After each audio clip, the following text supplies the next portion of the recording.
ঈশ্বরদী উপজেলা স্বাস্থ্য কেন্দ্রে হুইল চেয়ার উপহার দেওয়া হয়েছে। ঈশ্বরদীর বিশেষ প্রতিনিধি টিএ পান্না জানান, বুধবার বিকেলে ঈশ্বরদী উপজেলা স্বাস্থ্য কেন্দ্রে অসহায় রোগীদের ব্যবহারের জন্য দুটি হুইল চেয়ার উপহার দেওয়া হয়েছে। ঈশ্বরদীর বিশিষ্ট সমাজসেবক ও ছাত্রদল নেতা রফিকুল ইসলাম নয়নের ব্যক্তিগত উদ্যোগে বিএনপির ভারপ্রাপ্ত চেয়ারম্যান তারেক রহমানের পক্ষ থেকে এই চেয়ার উপহার দেওয়া হয়।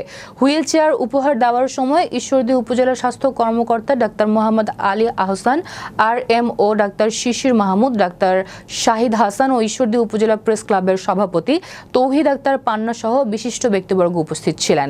বিশিষ্ট সমাজসেবক ও ছাত্রদল নেতা রফিকুল ইসলাম নয়ন বলেন, দৈনন্দিন সমাজসেবার অংশ হিসেবে আজকে হুইল চেয়ার দেওয়া হলো। উপজেলা স্বাস্থ্য ও পরিবার পরিকল্পনা কর্মকর্তা ঈশ্বরদী আজকে আমাদের সাথে জানাচ্ছি যে জনাব রফিকুল ইসলাম নয়ন ঈশ্বরদীর একজন বিশিষ্ট সমাজসেবক আমাদের হাসপাতালের রোগীদের জন্য দুটি হুইল চেয়ার প্রদান করেছেন, যেটা আমাদের রোগীদের কাজে লাগবে। আমি মনে করি এভাবে সবাই